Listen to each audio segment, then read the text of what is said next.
Light can cause matter to rotate.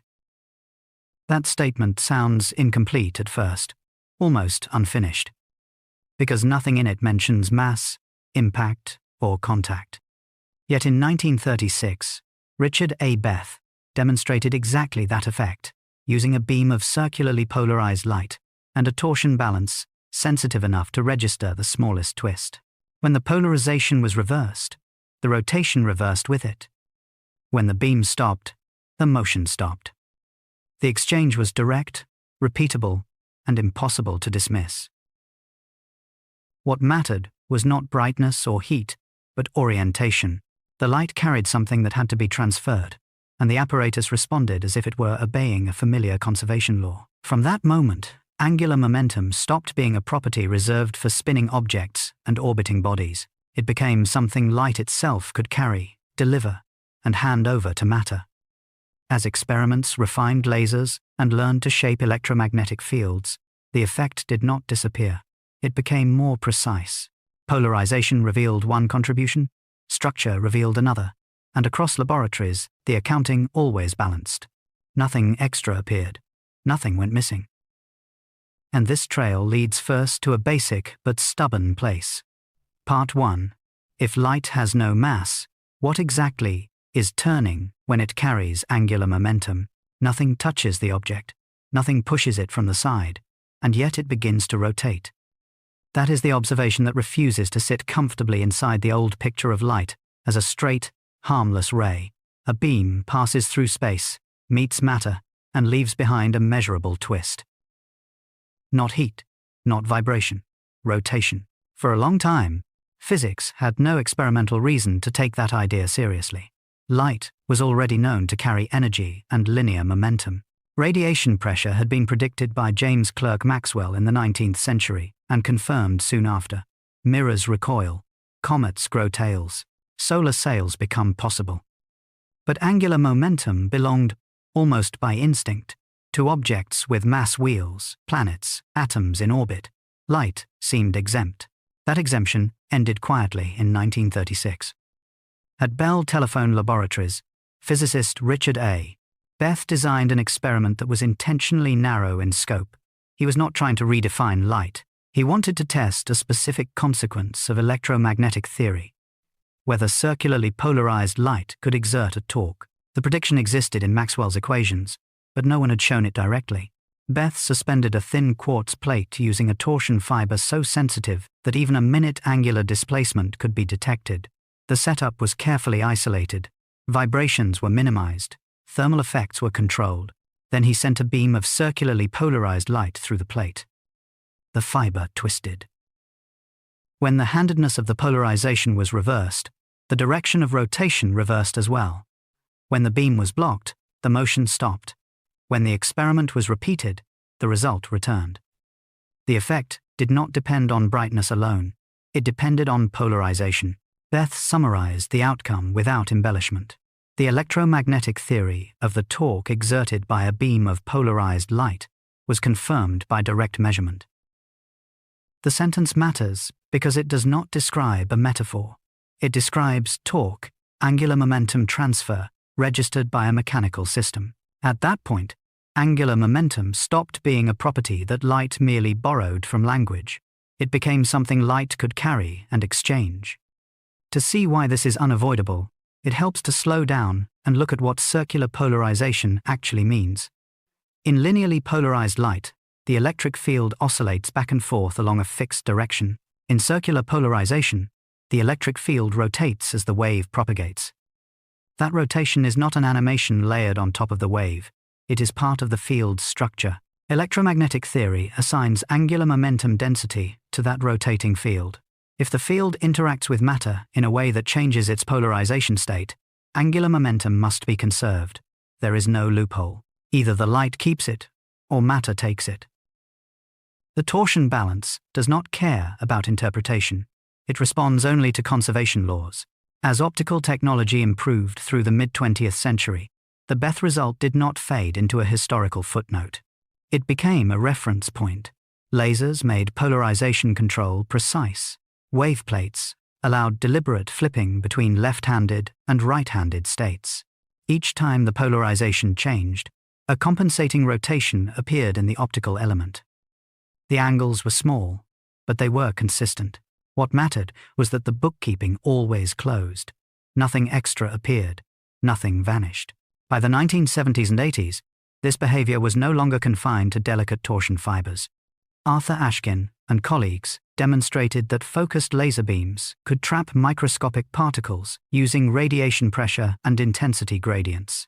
These optical tweezers allowed forces and torques to be measured at the scale of micrometers. When circularly polarized light was used, trapped particles rotated, changed the polarization, and the rotation followed. Ashkin later wrote, "I have always been fascinated by the forces that light can exert on objects." The fascination was justified.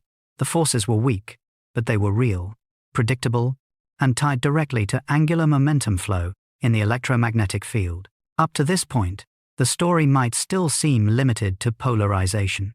One could imagine that spin angular momentum belonged to light in the same way handedness belongs to waves.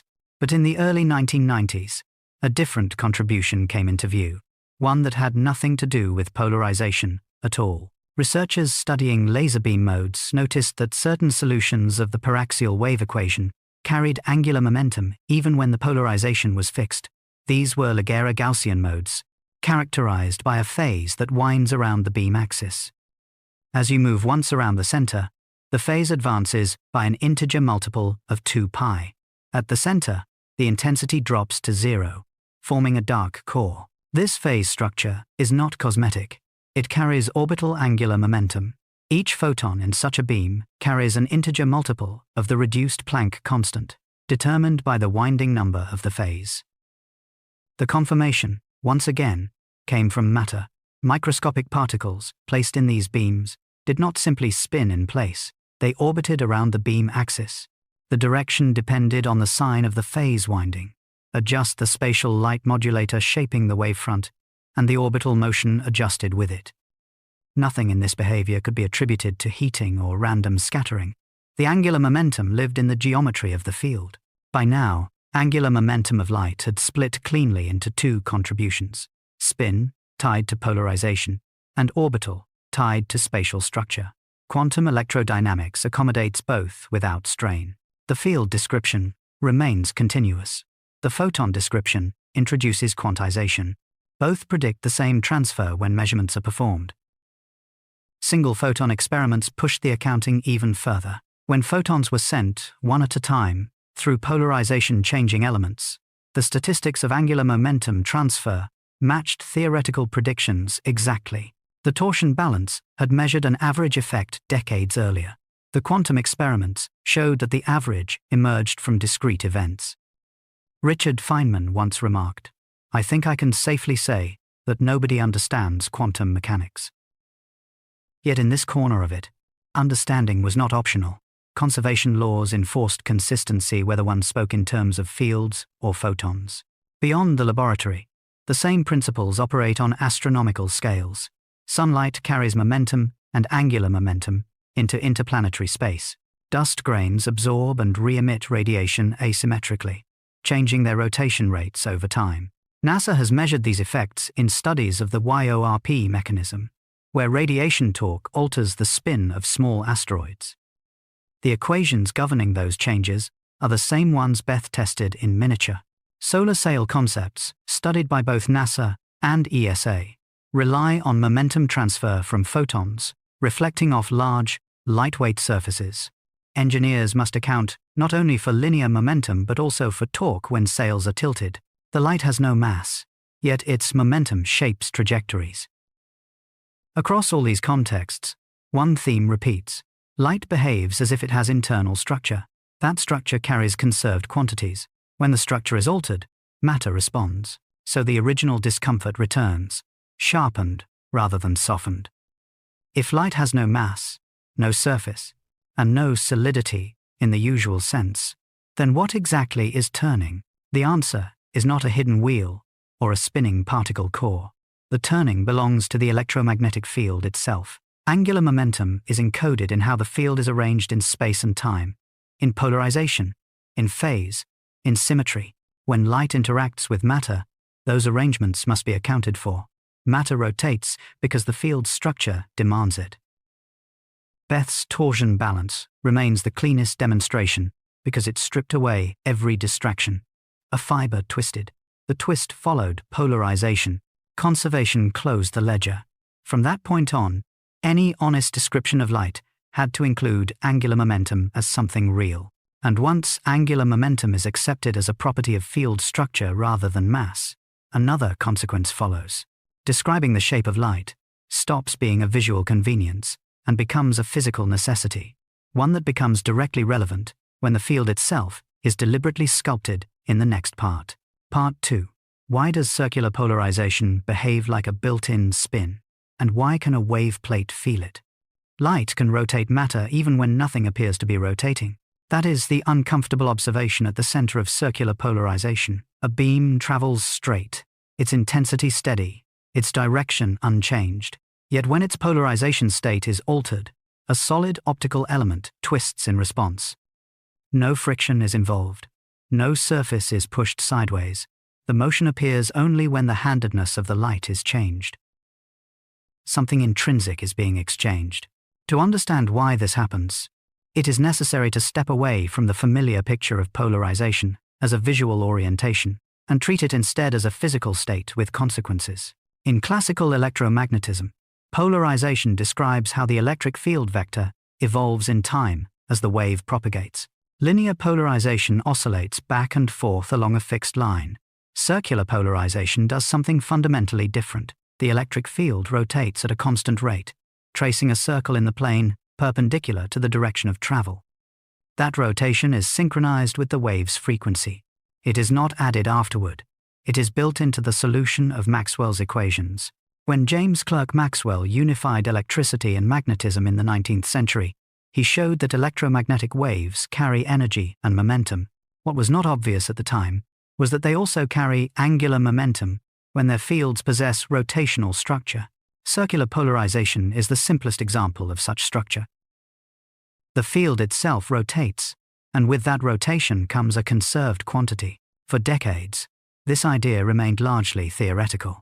Polarization was treated as a convenient descriptor for optics, rather than a carrier of mechanical consequences. That changed gradually as experimental techniques improved. The torsion balance experiments of the early 20th century showed that polarized light could exert torque. Later work refined the picture and made the bookkeeping unavoidable. A key tool in this story is the wave plate.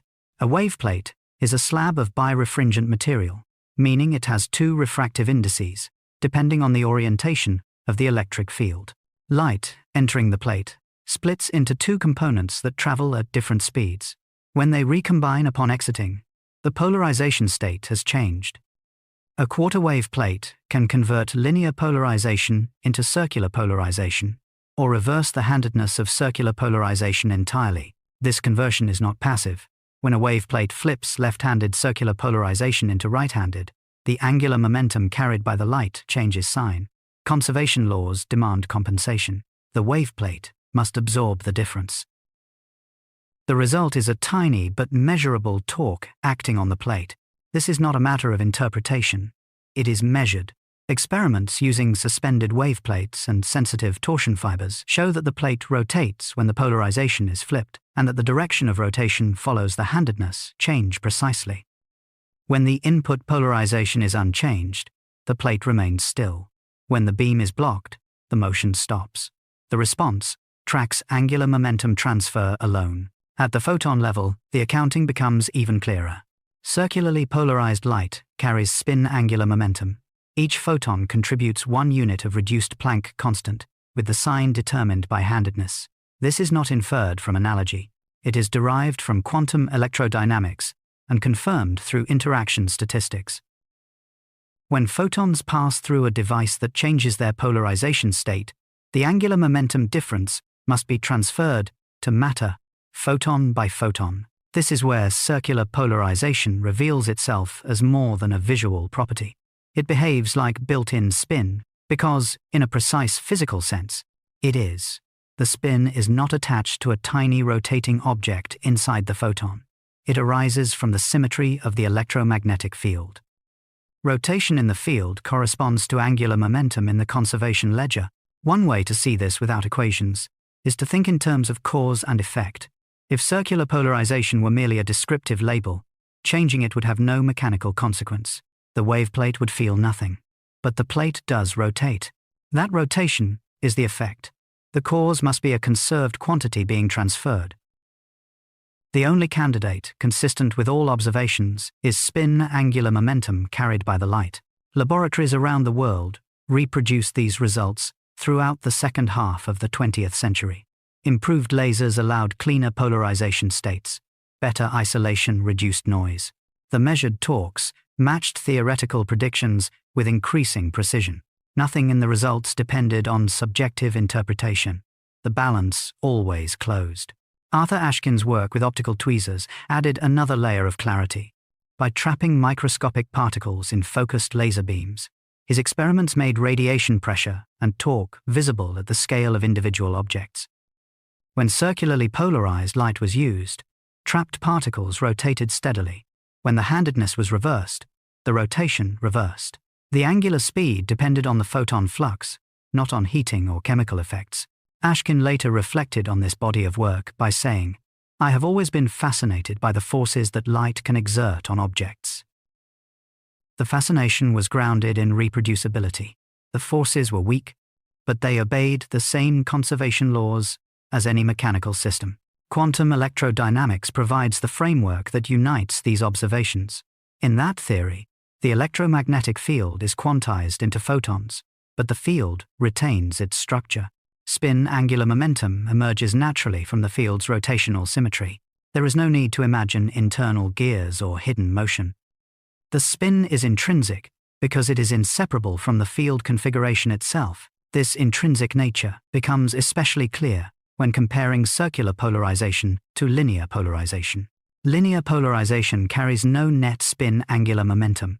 Passing linearly polarized light through a wave plate that merely rotates the polarization direction produces no torque. The plate feels nothing because no angular momentum balance is altered.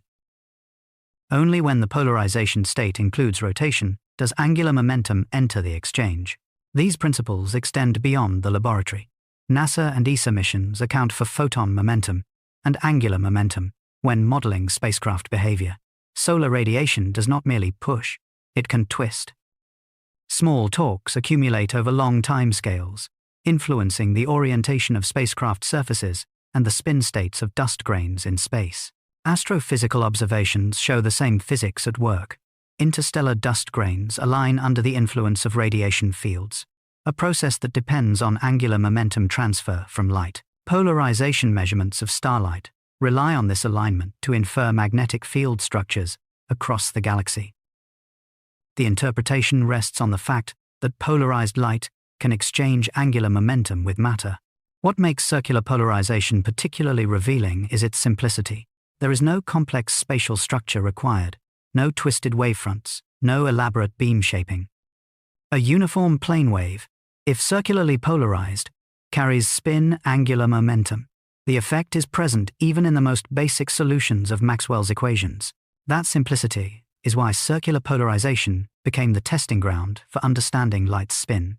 Once its mechanical effects were confirmed, more complex forms of angular momentum could be explored with confidence. The wave plate did not just convert polarization, it converted abstract theory into physical response. Carl Sagan often emphasized that science advances when hidden connections are revealed through careful measurement rather than dramatic claims. He once wrote, "Science is a way of thinking, much more than it is a body of knowledge." In the case of circular polarization, the way of thinking required abandoning the idea that light's properties end at appearance. The story behind these discoveries is not one of sudden revelation, but of persistence. Experimentalists refined torsion balances to eliminate thermal drift. Optical engineers developed birefringent materials with precise retardation. Quantum theorists worked out how field symmetries translate into measurable quantities. Each step reduced ambiguity. By the time single-photon experiments became routine, the conclusion was unavoidable. Spin angular momentum is intrinsic to light. It does not emerge from interaction alone. It is carried from the moment the field exists, in a circularly polarized state. Matter responds, because conservation demands it.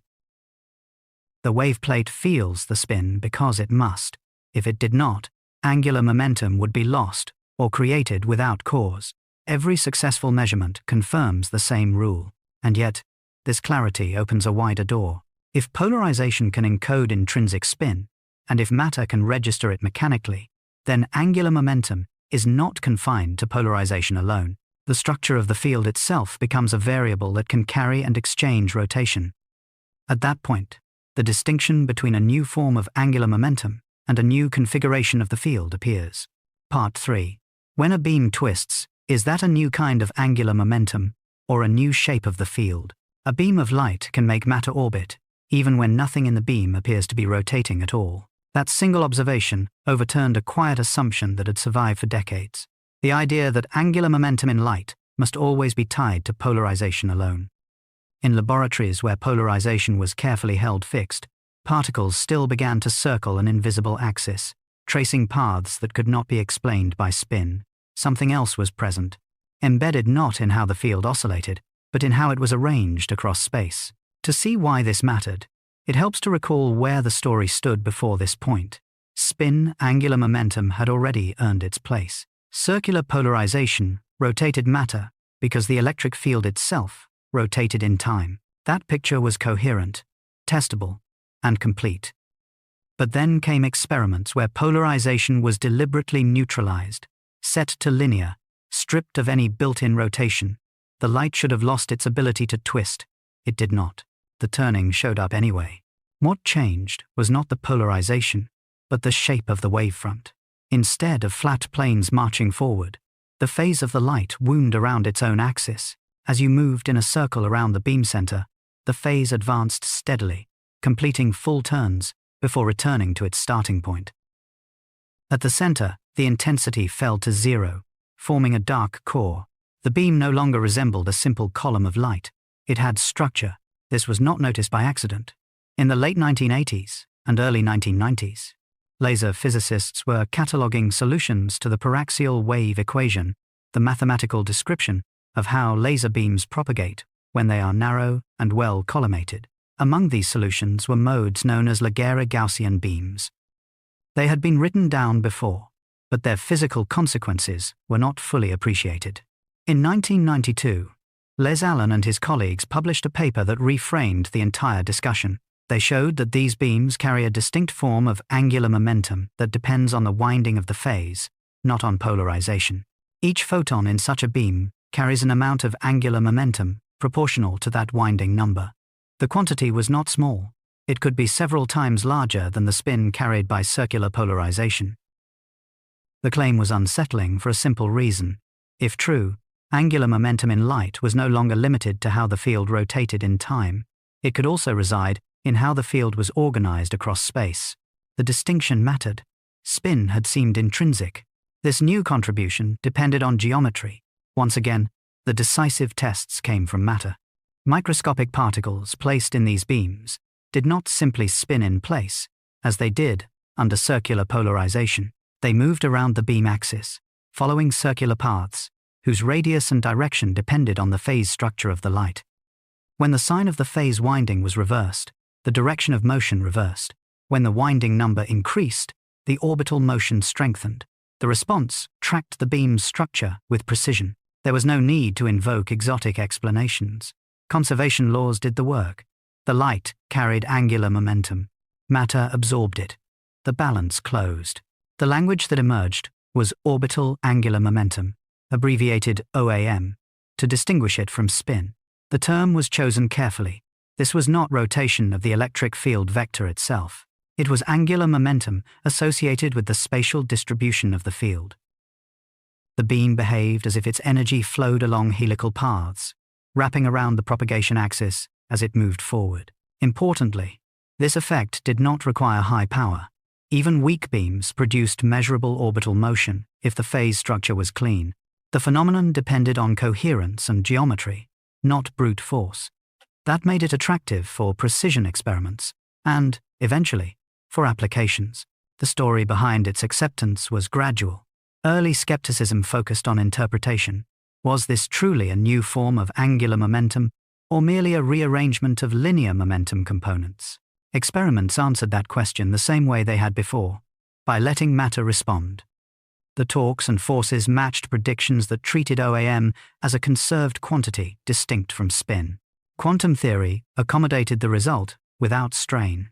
In quantum electrodynamics, photons are excitations of the electromagnetic field. The field can be decomposed into modes, and those modes carry well-defined conserved quantities.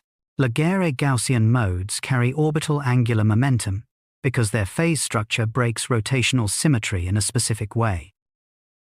The mathematics was precise, but the physical meaning was simpler. Shape matters. This insight changed how laser modes were understood. Modes were no longer just patterns of brightness. They were carriers of physical properties that could be transferred, measured, and exploited.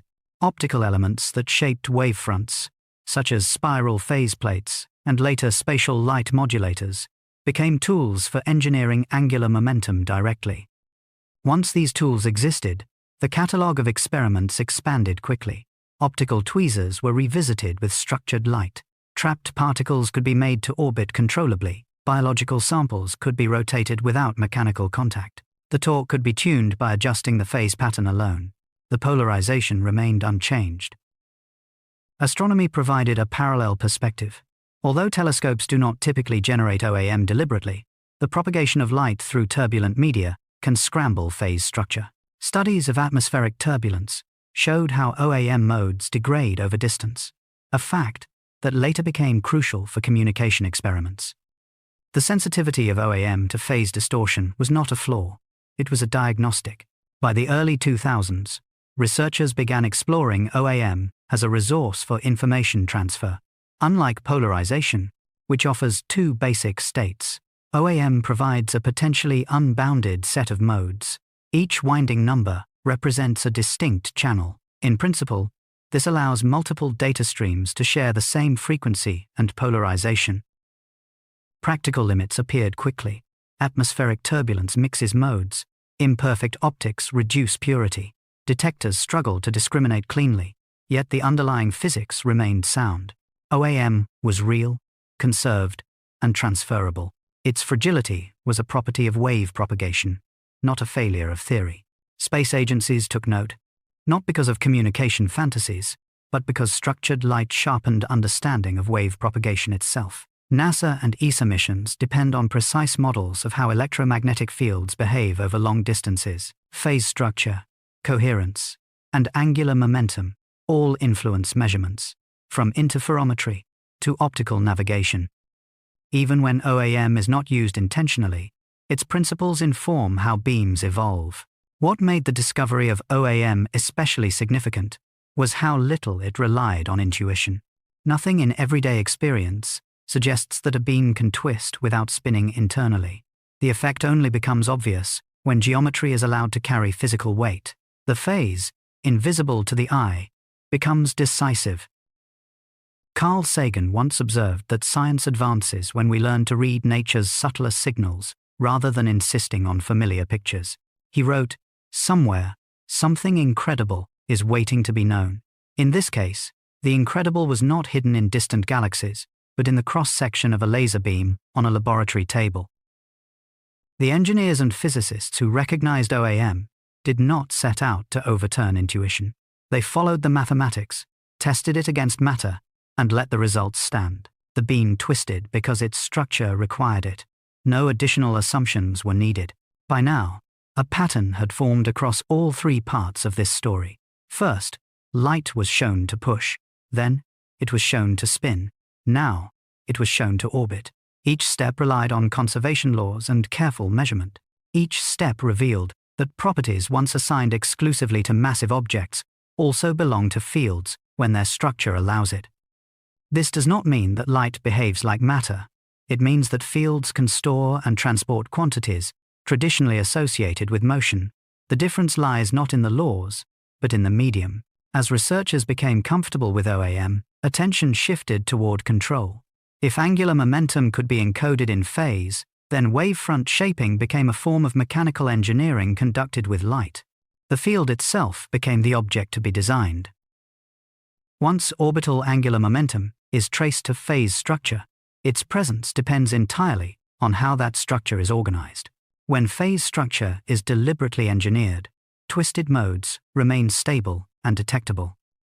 In common light sources, such as flashlights or sunlight, the same rotational components fail to persist, not because angular momentum is absent, but because the field lacks the coherence required to sustain ordered structure. Part 4. If orbital angular momentum is real, why doesn't it show up in everyday flashlights?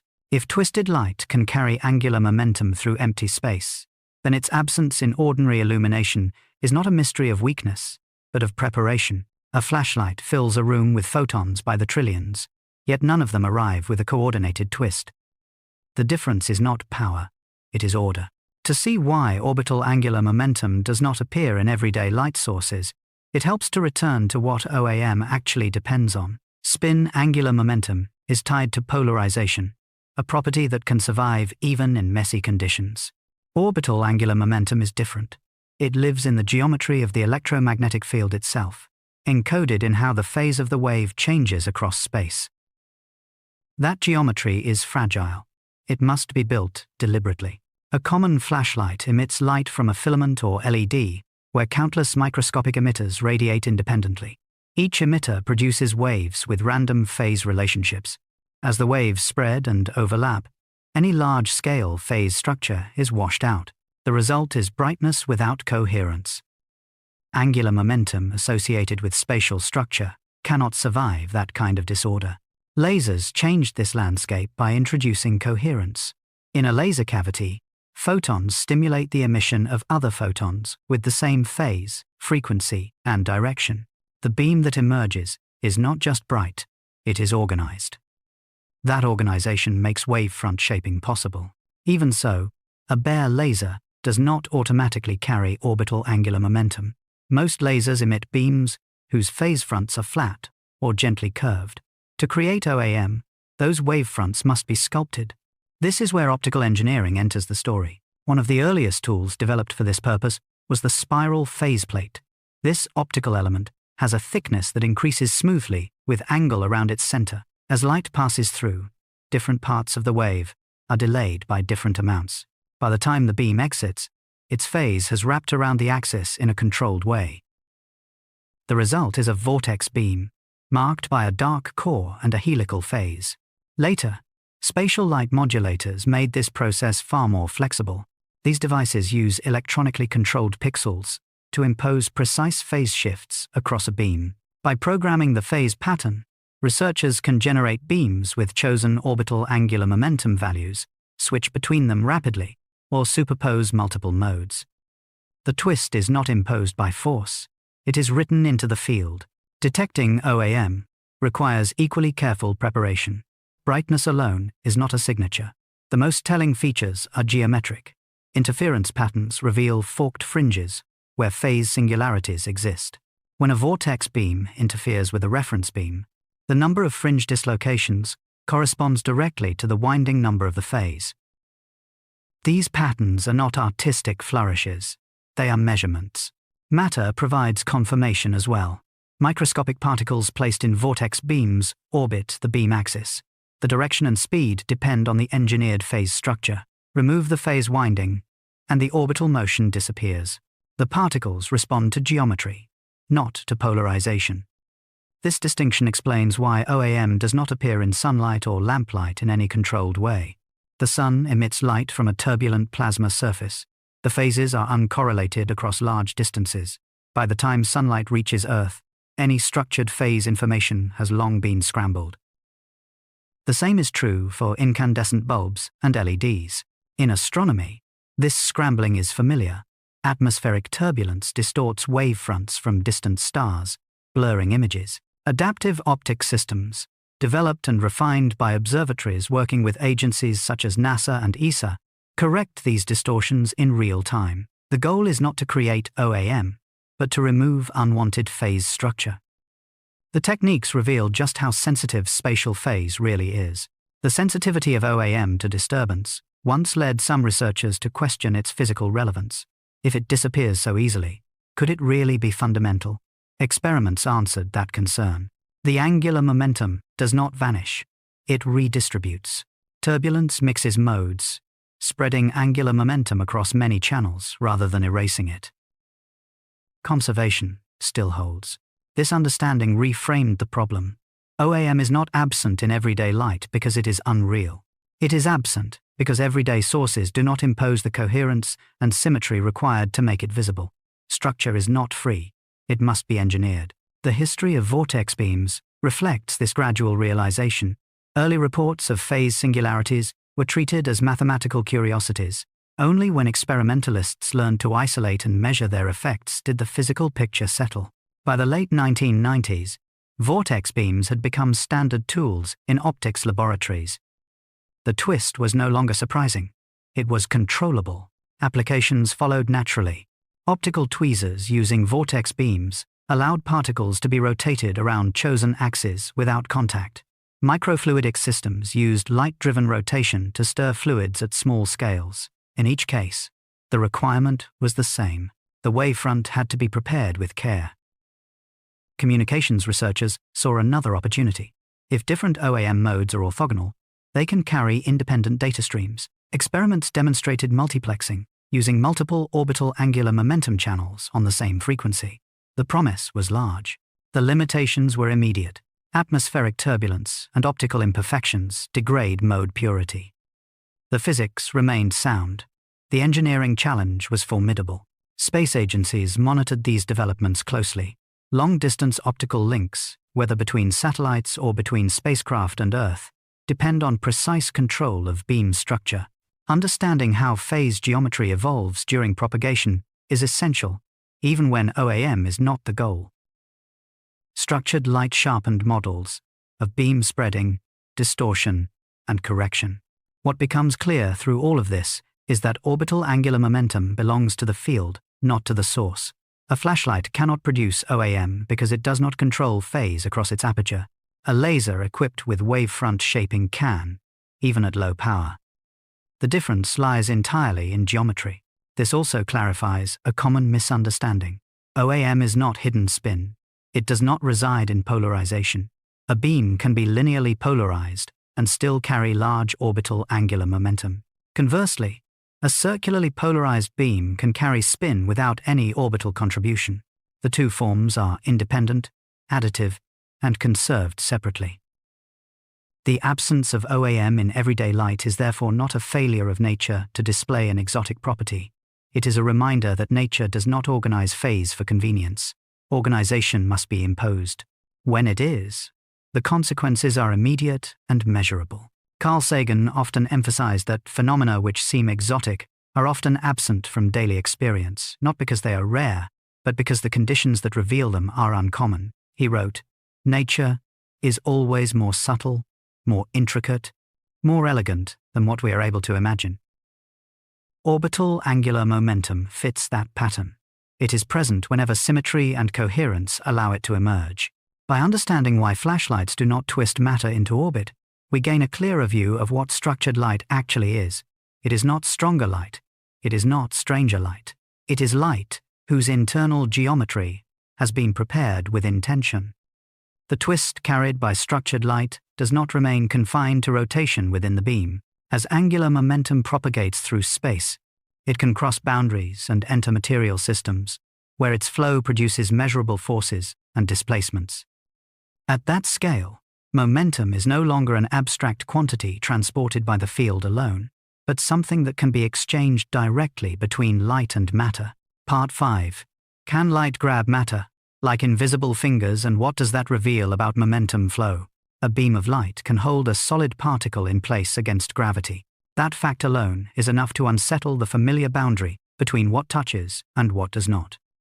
No glue, no container, no mechanical support, only photons, arriving, scattering, and leaving behind a steady force that balances weight and motion. Once this is accepted, the next step follows without ceremony. If light can push and hold, then it can also twist. The question is not whether this happens, but how momentum flows through the field to make it unavoidable. The path toward that understanding runs through the work of Arthur Ashkin.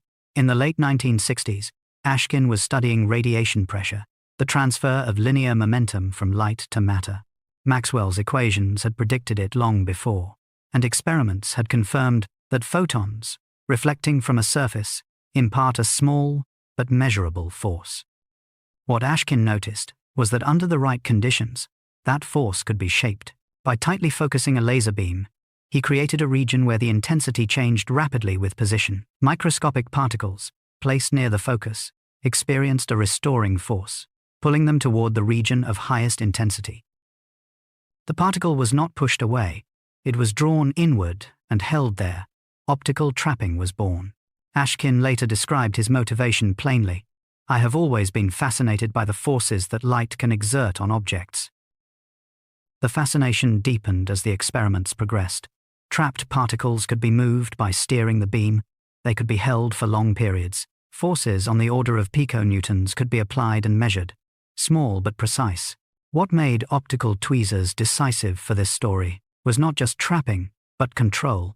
Once a particle is held in a beam, any momentum carried by the light must go somewhere. Linear momentum produces force. Angular momentum produces torque. The same bookkeeping governs both. When circularly polarized light was used in optical traps, trapped particles began to rotate. The direction followed the handedness of polarization, reversed the handedness, and the rotation reversed. The particle was not being heated into motion. Its rotation rate depended on photon flux and polarization state, not on temperature rise. This behavior made angular momentum flow visible at the scale of micrometers. The field carried spin angular momentum. The particle absorbed it. Conservation demanded rotation. Orbital angular momentum added another layer.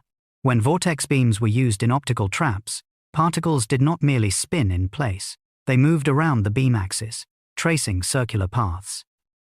The radius and speed of these orbits depended on the engineered phase structure of the beam. Change the structure, and the motion followed. In these experiments, the phrase momentum flow becomes concrete. Momentum is not an abstract label attached to light. It is something that arrives continuously, carried by the electromagnetic field, redistributed through scattering and absorption, and converted into mechanical motion. Optical tweezers act as a translator between field properties and material response. The forces involved are small, but their predictability is what matters. A particle of known size and refractive index placed in a beam of known intensity experiences forces that can be calculated and then measured. The agreement between prediction and observation tightened over decades of refinement. Nothing mystical was left behind. Biophysics quickly adopted these tools. Optical tweezers allowed researchers to pull on DNA strands, measure the stiffness of molecular motors, and probe cellular mechanics without physical contact. In these contexts, momentum flow from light became a practical instrument. Forces measured in piconewtons revealed processes invisible to conventional tools.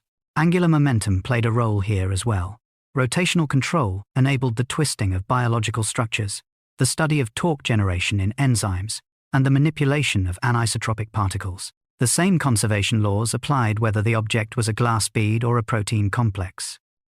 Beyond the laboratory bench, the same principles appear in space science. NASA missions have long accounted for radiation pressure in spacecraft design. Solar photons striking a surface impart momentum. Over time, this force alters trajectories and orientations. When surfaces are angled, torque appears. Spacecraft attitude control systems must account for it. The Europe effect, observed in small asteroids, provides a natural example. As sunlight is absorbed and re-emitted asymmetrically, angular momentum is transferred. The asteroid's rotation rate changes measurably over years. Observations confirm the predictions. Light reshapes motion, even on astronomical scales. These phenomena all point back to the same underlying structure. Momentum in light is carried by the electromagnetic field. When the field interacts with matter, momentum flows according to geometry, intensity, and phase. Optical tweezers simply isolate the interaction so that it can be seen clearly. What is striking is how little is required to make light grab matter. No exotic materials, no extreme energies, only coherence and focus. The field's gradients do the work. A particle finds itself in a landscape shaped by light, and the conservation laws guide its motion. The term invisible fingers is tempting, but misleading. Light does not grasp. It exchanges momentum. The grip is an accounting result, not a mechanism layered on top. The particle stays where forces balance, just as any object does in a mechanical trap. This clarity was hard-won. Early skepticism centered on whether optical trapping violated intuitive ideas about force. It did not. It expanded them. Momentum does not require mass in the way intuition suggests. Photons carry it by virtue of their energy and propagation. The field distributes it according to its structure. Carl Sagan often reminded his audience that understanding grows when intuition yields to measurement. He wrote, "The universe is not required to be in perfect harmony with human ambition." In optical trapping, ambition followed measurement. The behavior of light dictated the design of experiments, not the other way around. As techniques matured, researchers learned to shape momentum flow with increasing precision. Multiple traps could be created from a single beam. Angular momentum could be tuned independently of linear force. Structured light allowed forces and torques to be combined in controlled ways. The field became a toolkit. At every stage, conservation laws held firm. When a particle spun faster, angular momentum in the outgoing light decreased accordingly. When force increased, momentum flux increased. Measurements closed the loop. What optical tweezers ultimately revealed is that momentum flow in light is not a theoretical convenience. It is a physical process that can be directed, partitioned, and measured. The same photons that push a solar sail can rotate a bead in water. Scale changes, laws do not. This brings the story to a subtle boundary. If momentum flow can be shaped to hold, push, and spin matter, then the description of light must include more than energy and direction. It must include how momentum is distributed across the field. That distribution carries information about intensity, polarization, and structure. As light is treated as a carrier of structured momentum rather than a uniform flow of energy, its internal properties begin to separate in measurement. Momentum transfer depends not only on intensity, but on how phase is arranged and how the field is prepared at the quantum level. In that context, the physical meaning of the shape of light becomes tied to which aspects of the field remain accessible to observation and control. Part 6. What does the shape of light mean in physics: intensity, phase, or the quantum state? Two beams of light can look identical to the eye and yet behave as completely different physical objects when they interact with matter. That fact unsettles one of the most persistent habits in optics: the instinct to equate appearance with structure. A camera records brightness. A screen shows a glowing profile. But angular momentum, torque, and momentum flow respond to features that may never appear in an image.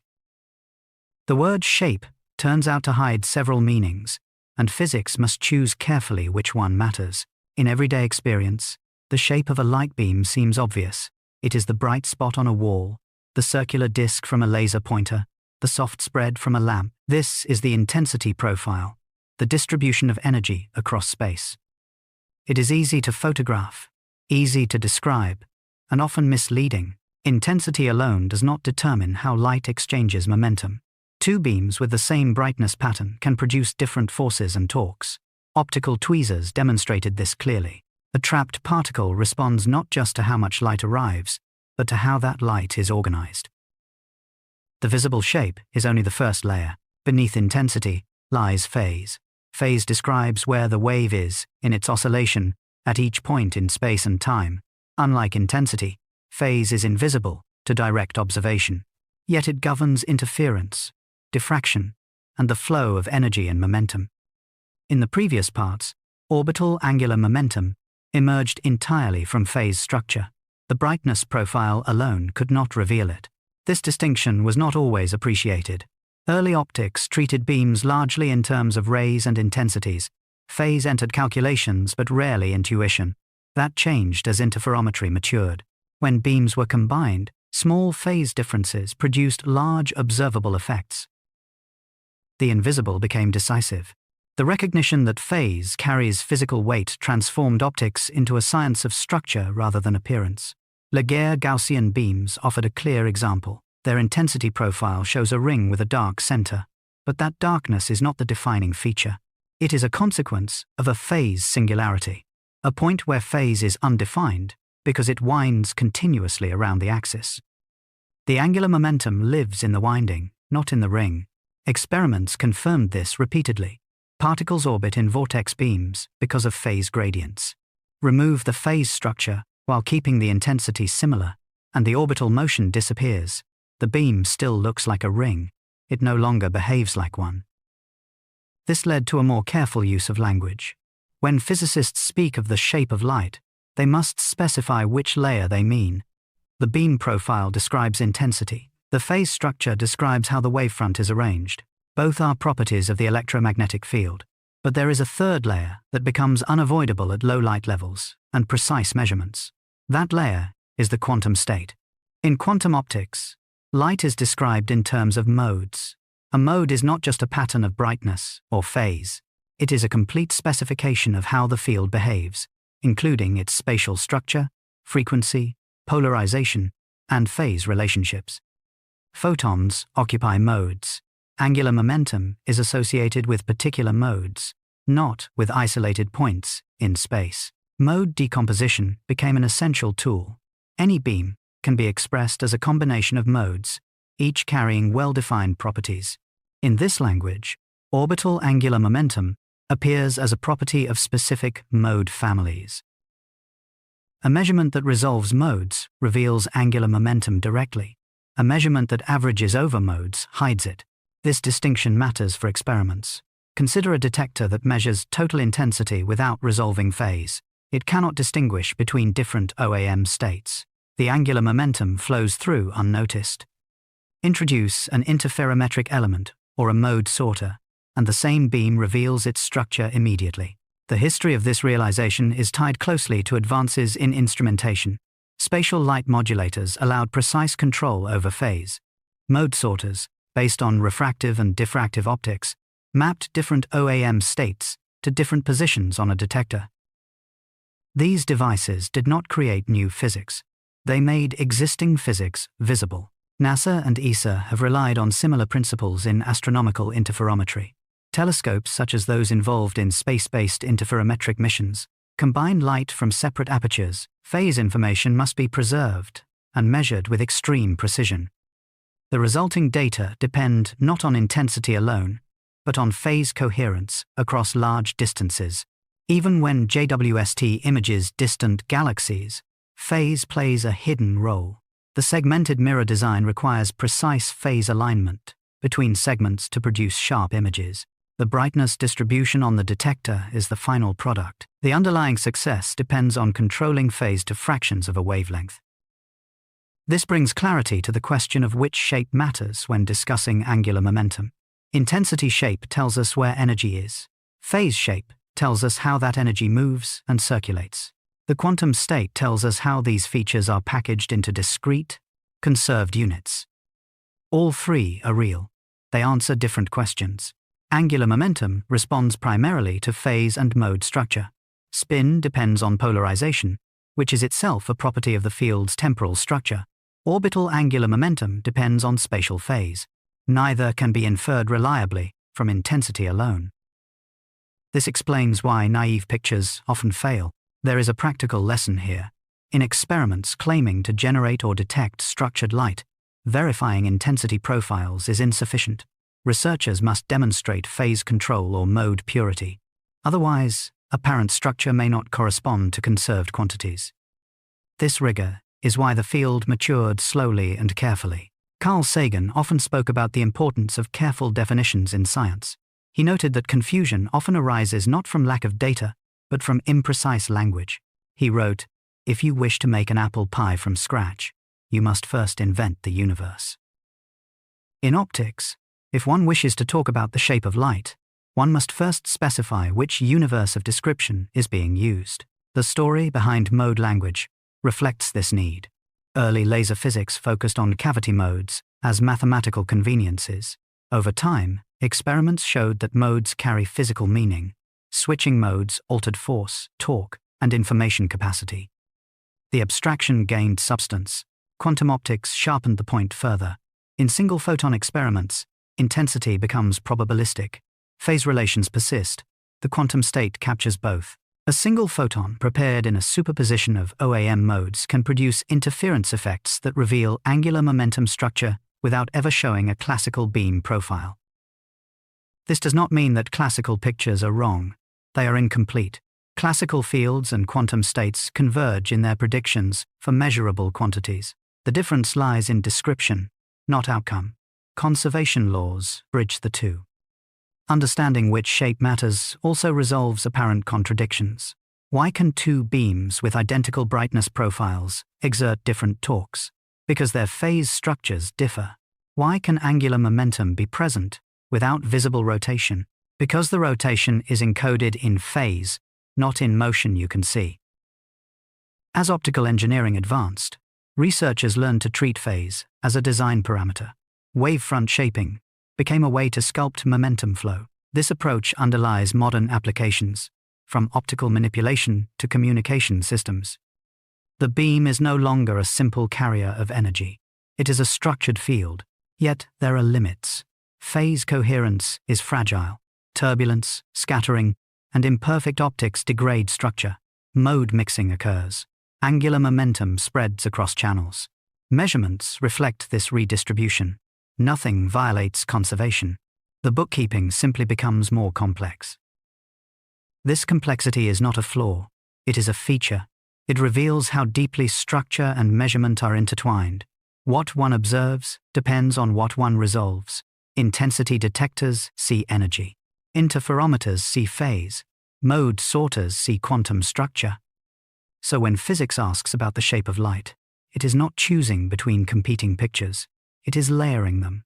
Each layer becomes relevant when a particular interaction or measurement is considered. Angular momentum lives comfortably across all of them, but it announces itself most clearly where phase and mode structure are resolved. This perspective sets a clear direction for what follows. If shape is not a single property but a hierarchy, then understanding light requires choosing the right level for the question at hand. When angular momentum is involved, geometry and quantum state take precedence over appearance. When light is reduced to the level of individual photons, angular momentum does not dissolve into a continuous background. Discrete detection events still register well-defined transfers of rotational momentum, independent of overall brightness. At that scale, the connection between field descriptions and quantized exchange becomes explicit without relying on classical intensity as a reference. Part 7. If you send one photon at a time, does angular momentum still come in chunks? A single photon can make a detector rotate, even when no second photon is anywhere nearby. That statement presses directly against the comfortable picture built in earlier parts, where angular momentum seemed to flow smoothly through a rotating electromagnetic field. If the field can be diluted until only one quantum remains, and the effect persists, then something discrete is at work beneath the smooth appearance. The question is not whether angular momentum survives at that scale, but how it does so without breaking the field description that has worked so reliably. The idea that light comes in packets was already unsettling when it first appeared. At the beginning of the 20th century, experiments on blackbody radiation and the photoelectric effect forced physicists to accept that energy exchange in light is quantized. Photons entered the language reluctantly, as bookkeeping devices rather than objects with full physical identity. Momentum followed naturally. If a photon carries energy, it must also carry momentum. Angular momentum was slower to fall into line. In classical electromagnetism, angular momentum is distributed continuously throughout the field. It depends on polarization, phase structure, and spatial gradients. Nothing in that picture suggests discreteness. And yet, when light interacts with atoms, molecules, or carefully isolated mechanical systems, the transfer occurs in fixed units. The earliest clues came from atomic physics. Spectroscopy revealed strict selection rules. Atoms absorb or emit light only if angular momentum is conserved exactly. Transitions between atomic states require photons with specific angular momentum values. These rules were not arbitrary. They were measured repeatedly and held across different elements and environments. Circularly polarized light interacts with atoms as if each photon carries a definite spin. Left-handed and right-handed polarization lead to different transition probabilities. No averaging is needed. The interaction is quantized from the start. This was one of the first signs that spin angular momentum is intrinsic at the photon level. As experimental control improved, researchers began to push further. Could angular momentum transfer be observed when photons arrive one by one, separated in time so that no classical field builds up? Single photon sources made this possible. These devices emit photons with well-defined properties at controllable rates, sometimes seconds apart. In such experiments, the smooth field description breaks down as a literal picture. There is no continuous wave carrying momentum. There is only a probability amplitude describing where and how the photon might interact. Yet when the interaction occurs, angular momentum is transferred in a definite amount. Consider a waveplate suspended on a fine fiber, designed to respond to torque. When a stream of photons passes through at high rate, the plate rotates smoothly, matching classical predictions. When the photon rate is reduced so that only one photon interacts at a time, the average rotation remains the same over long periods. The difference lies in how the motion accumulates. Instead of a continuous push, the plate receives a sequence of tiny, discrete kicks. Each kick corresponds to the angular momentum carried by a single photon. Over time, the kicks add up to the same macroscopic rotation predicted by the field description. Nothing contradicts conservation. The smooth picture emerges from many discrete events. This is the pattern that repeats throughout quantum optics. The field description predicts average behavior. The photon description accounts for individual exchanges. Both are correct. They describe different levels of resolution. Orbital angular momentum follows the same rule. When light prepared in a single OAM mode interacts with matter, each photon carries a quantized amount of orbital angular momentum determined by the mode structure. Single photon interference experiments confirm this. Photons prepared in superpositions of OAM modes produce interference patterns that reflect discrete angular momentum values. Detectors sensitive to angular momentum do not record half units or smeared values. They register outcomes consistent with quantization. Over many events, the statistics reproduce the classical torque and force expected from the structured field. This dual description unsettled even the architects of quantum theory. Richard Feynman captured the tension succinctly when he said, "I think I can safely say that nobody understands quantum mechanics." The statement was not a confession of ignorance, but an acknowledgement that intuition built from everyday experience fails at this scale. What matters for this story is that angular momentum does not escape quantization simply because the field looks smooth. The smoothness is an average. The underlying exchanges are discrete. The two views are consistent because conservation laws operate at every scale. NASA and ESA experiments relying on photon detection illustrate this consistency daily. Instruments measuring faint astronomical signals count individual photons arriving from distant sources. Each detection event transfers energy and momentum. Over time, the aggregate produces forces, heating, and measurable pressure.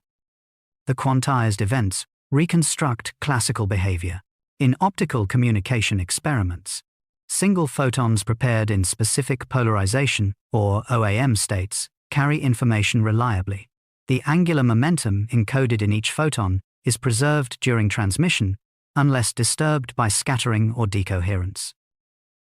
Measurements confirm that the information arrives in discrete units, not as partial fragments. The smooth, rotating field picture remains indispensable because it predicts how probability amplitudes evolve. It tells us where photons are likely to go and how their angular momentum is distributed statistically. But when an interaction occurs, nature chooses a definite outcome. The detector turns, or it does not. The atom transitions, or it does not. This does not require invoking paradox. It requires clarity about what is being described. The field is a tool for predicting averages. The photon is the unit of exchange. Angular momentum belongs to both descriptions, expressed differently. Historically, Resistance to this view often came from treating photons as miniature particles with trajectories. That picture fails quickly. Photons do not orbit or spin in space like tiny objects. Their angular momentum arises from the symmetry of the field modes they occupy. Quantization reflects the allowed modes, not hidden motion. Experiments with interferometers make this clear. A single photon passing through an interferometer can interfere with itself, producing phase-dependent outcomes. When OAM is involved, the interference patterns depend on discrete mode indices. The photon behaves as a field during propagation and as a quantum during detection. The same logic explains why angular momentum appears in chunks without destroying the field description. The field governs evolution. The quantum governs exchange. The consistency between the two is enforced by conservation laws built into both frameworks. One practical consequence is that angular momentum noise behaves differently from classical noise.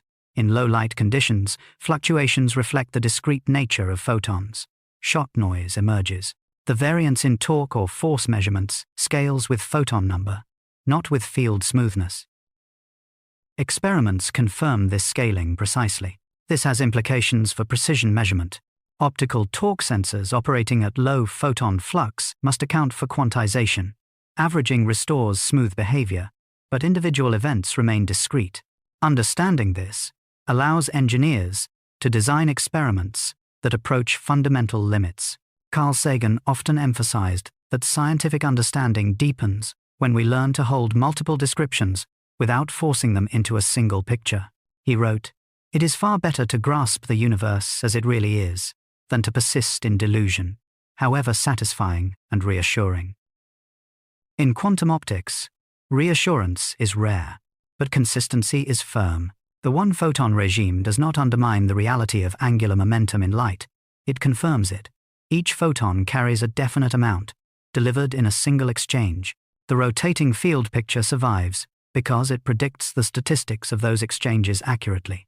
As photon sources became more controllable, experiments demonstrated this unity repeatedly. Single photons trapped atoms, transferred torque, and encoded information. The results matched both quantum and classical predictions in their respective domains. The boundary between smooth and discrete shifted depending on how closely one looked. This leaves the story at a productive tension. Angular momentum is both continuous in description and discrete in transfer. Neither view replaces the other. Each becomes necessary under different conditions. When angular momentum remains well-defined at the level of individual photons, the modes of the field begin to matter as much as its intensity. Structured light can encode distinct states through its spatial and phase organization, allowing information to be carried alongside momentum in each photon. At that scale, twisted modes are no longer just optical patterns, but channels through which information can be encoded, transmitted, and preserved. Part 8. Is twisted light just optics, or does it carry more information per photon? A single photon can be identical in energy, color, and arrival time to another, and still represent a completely different message. That statement challenges the most basic intuition about communication, where information seems tied to how many signals are sent, not to how each one is structured. When orbital angular momentum enters the picture, the question sharpens. If light can be twisted into many distinct modes, then each photon may carry more than a binary choice. The stakes rise immediately. For most of the 20th century, optical communication relied on a small set of variables. Intensity could be turned up or down. Frequency could be shifted. Polarization could be chosen between two orthogonal states. These options worked well. They still do, but they are limited. Polarization offers only a small alphabet. Two states are clean, more quickly become fragile. Orbital angular momentum appeared to offer something different. Unlike polarization, which is constrained to a few stable options, OAM modes form a ladder of states labeled by integers. In principle, there is no upper bound. A photon can carry 1 unit of orbital angular momentum, or 10, or 100, depending on the phase structure of the mode. Each value represents a distinct channel. This possibility caught the attention of communications researchers almost immediately. If multiple OAM modes could be transmitted simultaneously on the same frequency and polarization, then data capacity could increase dramatically. The idea was known as multiplexing, multiple signals, one beam. The promise was clear. The difficulty was not yet visible. Early demonstrations were encouraging. In controlled laboratory settings, researchers generated several OAM modes at once, combined them, transmitted them over short distances, and separated them cleanly at the receiver. Each mode carried an independent data stream. The physics worked. The math was sound. The detectors could tell modes apart. The challenge emerged as soon as the beam left the laboratory. Light traveling through air encounters turbulence, temperature variations, pressure gradients, and wind create fluctuations in refractive index. These fluctuations distort phase. For ordinary beams, the result is blurring or beam wander. For OAM beams, the effect is more subtle and more damaging. The phase structure that defines each mode begins to mix with others. This mixing does not destroy angular momentum. Conservation laws still apply. What it destroys is mode purity. A photon prepared in one OAM mode may arrive in a superposition of many. The information is no longer cleanly separated. Crosstalk appears between channels. Researchers quickly learned that OAM communication is not limited by photon count, but by control. Maintaining phase structure over distance is the central challenge. Adaptive optics, originally developed for astronomy, became essential tools. Systems that measure wavefront distortion and correct it in real time can partially restore mode purity. The same techniques used to sharpen images of distant stars were repurposed to protect information encoded in twisted light. NASA and ESA have long experience with such corrections. Space-based telescopes rely on precise wavefront control to maintain image quality. Interferometric missions demand phase stability across large baselines. The lessons learned there apply directly. Phase matters because structure matters. Detectors present another limitation. Distinguishing OAM modes requires devices that can resolve phase structure, not just intensity. Mode sorters map different OAM values to different positions or signals. Their efficiency and accuracy set practical limits. Imperfect sorting leads to errors even when the beam arrives intact. Quantum communication adds a further layer. In quantum key distribution and related protocols, information is often carried by single photons. Encoding information in OAM expands the available state space. A single photon can represent more than a binary choice. This increases information density, but also increases sensitivity to noise. Experiments have demonstrated quantum entanglement between photons carrying orbital angular momentum. Measurements show correlations that exceed what polarization alone can provide. The results are robust in the laboratory. They become fragile over distance. Again, the physics holds. The environment intrudes. The phrase, twisted light, sometimes obscures this balance. The twist itself is not the advantage. The advantage lies in the number of distinguishable modes that can be prepared and reliably measured. OAM is valuable because it expands the mode space. Mode purity decides whether that expansion can be used. This brings the discussion back to fundamentals. Information in physics is not abstract. It is tied to physical distinctions that can be prepared, preserved, and measured. Polarization offers a small set of robust distinctions. OAM offers a large set of delicate ones.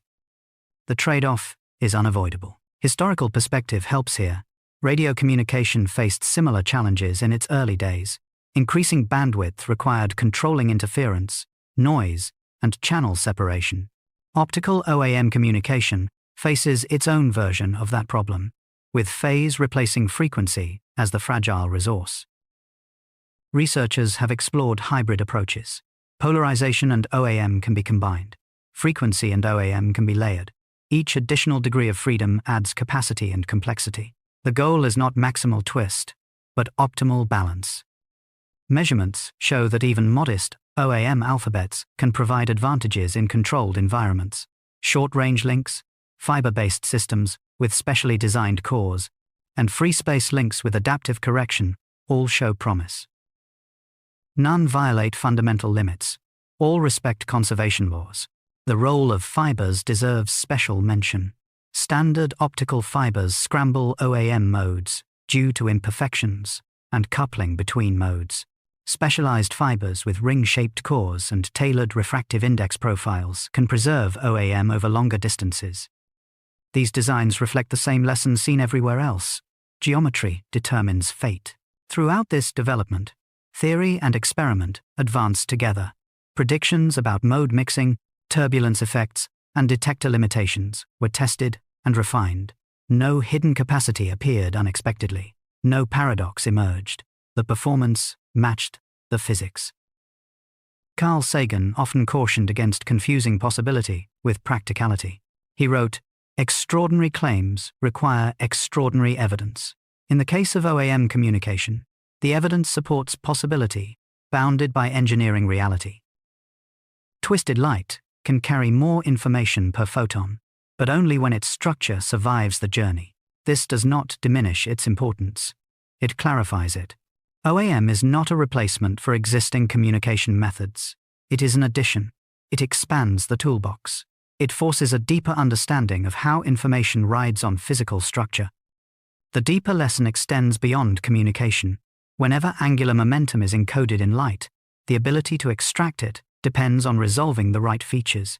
Intensity measurements see energy. Phase-sensitive measurements see structure. Mode-resolved measurements see information.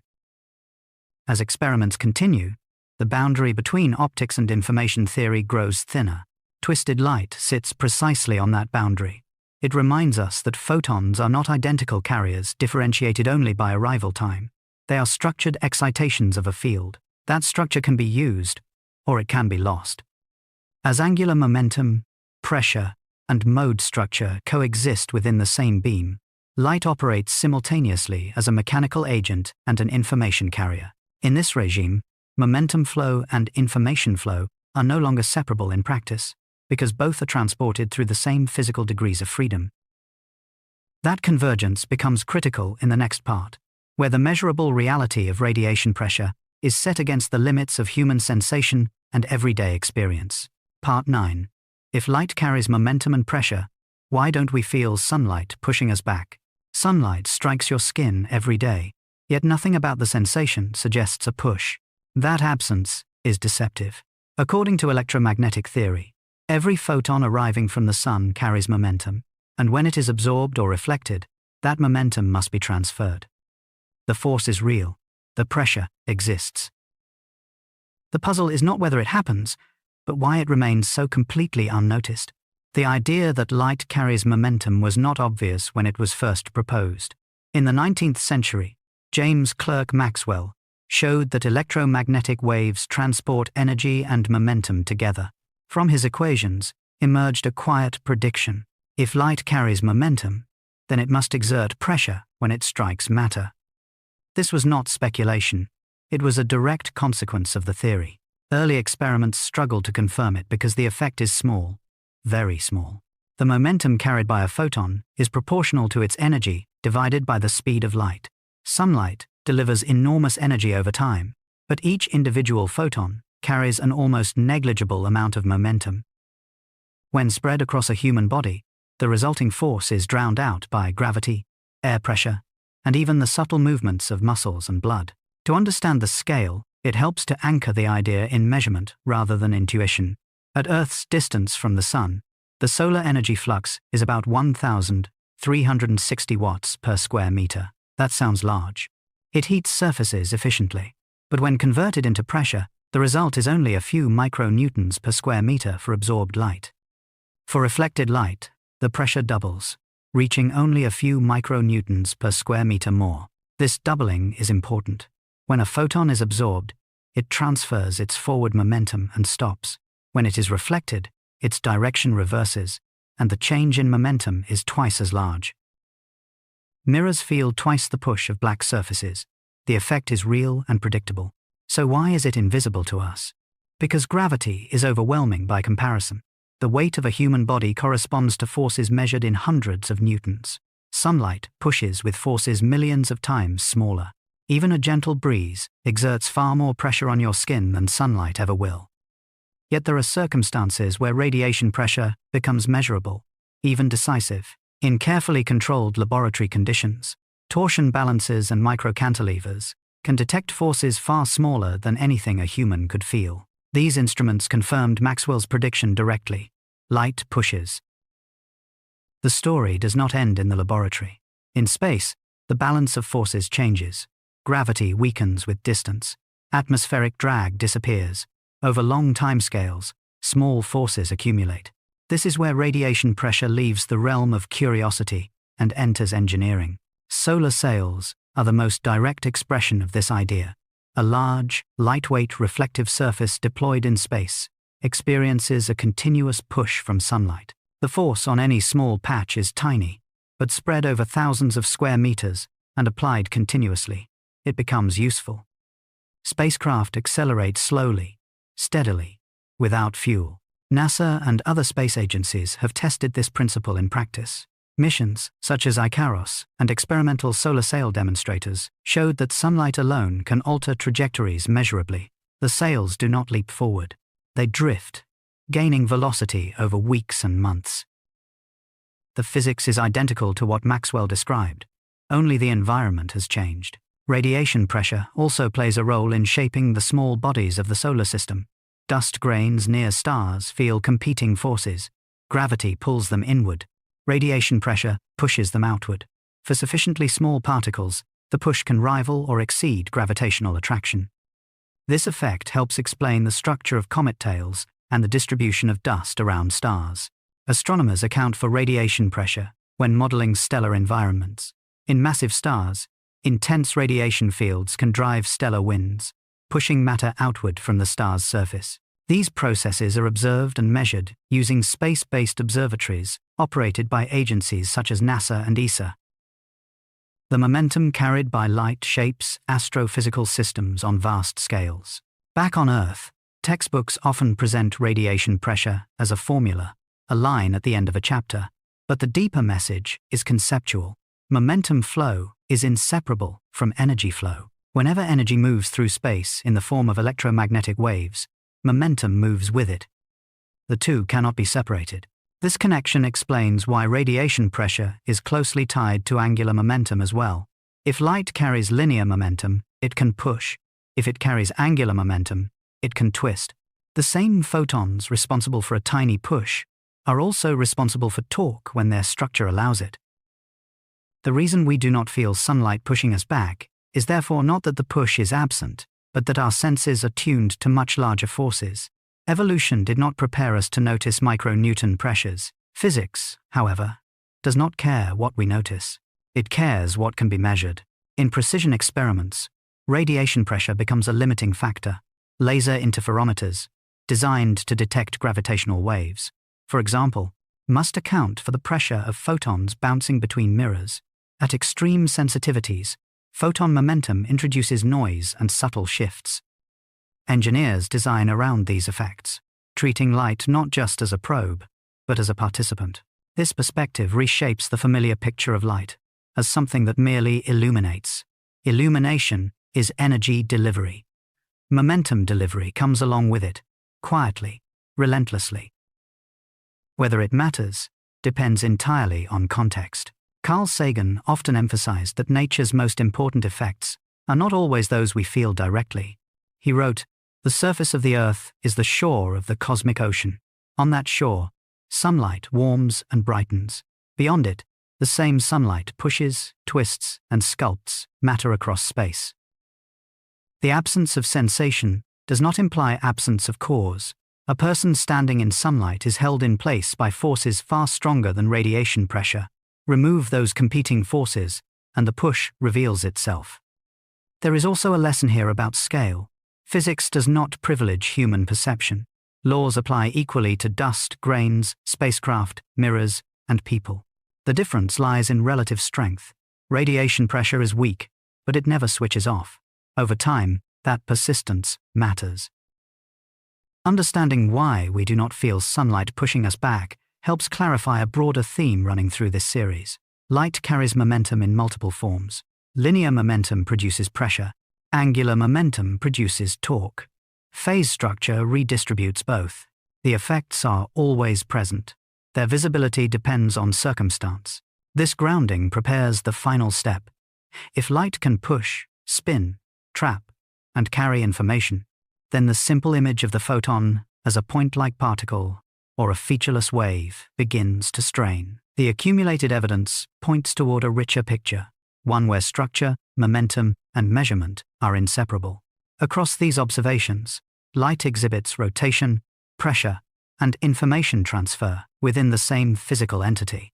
These behaviors do not separate cleanly into wave or particle descriptions, but coexist within a single framework that must account for structured momentum and measurable interaction.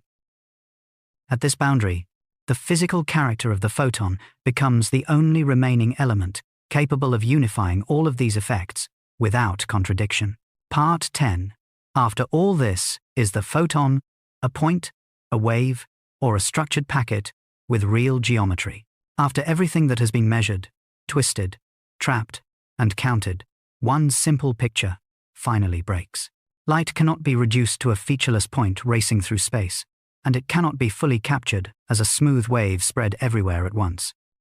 Every experiment we have followed presses against those limits, until a more careful description becomes unavoidable. The photon reveals itself only when structure is taken seriously. For much of the 20th century, physics alternated between two useful models. In some experiments, light behaved like a wave, producing interference, diffraction, and smooth energy flow. In others, it behaved like a particle, delivering energy and momentum in discrete packets. Both models worked, neither was complete. What this series has shown is that the tension between them dissolves when geometry enters the discussion. Spin angular momentum was the first clue. Circular polarization was not a visual preference. It carried a conserved quantity. Matter rotated because the electromagnetic field rotated in time. This was not metaphor. It was torque measured on torsion fibers and trapped particles. The photon carried spin, not as a tiny spinning object, but as a consequence of field symmetry. Orbital angular momentum extended the lesson. Light could twist without polarization changing at all. Phase structure alone was enough. Vortex beams carried angular momentum because their wavefronts were arranged in space with a definite winding. Particles orbited because momentum flowed sideways as well as forward. The effect depended on geometry, not on intensity or mass. Optical tweezers made momentum flow tangible. Light pushed, pulled, held, and spun matter in ways that could be tuned and measured. Radiation pressure, once a textbook footnote, became a design constraint and a tool. The same photons that illuminated also exerted force. Single photon experiments closed the loop. Even when light arrived one quantum at a time, angular momentum transfer occurred in fixed units. The smooth field picture survived statistically. The discrete picture governed each exchange. There was no contradiction. The descriptions met cleanly at the boundary defined by measurement. By this point, the question about what a photon is could no longer be postponed. A point particle cannot carry spatial phase structure. A simple wave cannot explain discrete torque events. The evidence points instead to a structured excitation of the electromagnetic field, one that occupies a mode with definite geometry. Quantum electrodynamics provides the language for this description. In that framework, photons are not objects with size or shape in the ordinary sense. They are excitations of field modes. Each mode has a spatial structure, a frequency, a polarization, and well-defined conserved quantities. Angular momentum belongs to the mode. The photon inherits it by occupying that mode. This explains why changing the mode changes the behavior of light without changing its energy. A photon in one spatial mode can push differently, twist differently, and carry information differently than a photon in another. The energy may be the same, the geometry is not. Experiments confirm this view repeatedly. Mode sorters separate photons by orbital angular momentum. Interferometers reveal phase winding. Detectors register torque consistent with mode structure. None of these outcomes depend on imagining a photon as a tiny bead. They depend on treating it as a structured field excitation. This perspective also resolves familiar confusions. Asking whether the photon is a wave or a particle becomes less useful than asking which properties of the field are relevant to a given measurement. When interference is measured, wave behavior dominates. When energy and momentum are exchanged, particle-like discreteness appears. When angular momentum is involved, geometry becomes decisive. The most honest picture depends on what you build and what you measure. A wave plate measures spin. A vortex beam reveals orbital angular momentum. A torsion balance records torque. An optical trap maps momentum flow. Each instrument selects a different aspect of the same underlying entity. NASA and ESA instruments operate under this principle daily. Space telescopes rely on wave descriptions to form images. Photon counting detectors rely on particle descriptions to register faint signals. Interferometers depend on phase coherence across large distances. None of these descriptions contradict one another. They overlap where needed. Carl Sagan often reminded his audience that science advances by refining questions, not by clinging to comfortable images. He wrote, "We are a way for the cosmos to know itself. In studying light, that self-knowledge has required abandoning the idea that one picture must rule all others." What remains after this journey is not a single model, but a disciplined way of choosing among them. Light is best understood as a structured carrier of energy, momentum, and information. Its behavior follows from field geometry constrained by quantum rules. The photon is neither a point nor a smear. It is an excitation with internal organization. This understanding does not weaken earlier theories. It strengthens them. Maxwell's equations describe the field. Quantum theory describes its excitations. Conservation laws bind them together. Angular momentum, once thought to belong only to spinning matter, flows naturally through this unified picture. There is also a practical consequence. As optical technologies advance, engineers increasingly design light by shaping modes rather than increasing power. Communication, sensing, manipulation, and measurement all depend on structure. The geometry of light becomes a resource. At the end of this path, the original discomfort dissolves. Light twists because it has structure. It pushes because it carries momentum. It can be counted one photon at a time because energy and angular momentum are exchanged discretely. None of these facts stand alone. They reinforce one another. The photon, then, is best seen not as an answer, but as a bridge. It connects waves and particles, fields and forces, geometry and measurement. The bridge holds because every experiment we have followed steps onto it from a different side and finds it solid. As this series settles, there is no need to force light into a final picture. What remains is what measurement has shown, carefully and patiently, through tools built to listen to nature on its own terms. The structure is real, even when it stays out of view. If you've been here through this long exploration, thank you for sharing your time and attention. That presence matters more than it might seem. You can let the world continue its quiet work around you, without needing to follow it any further tonight. I hope this hour has given you a steady place to rest. Wherever you are, may the night treat you kindly. And if you'd like to stay close for future journeys like this, a gentle subscribe is a simple way to do that. Good night.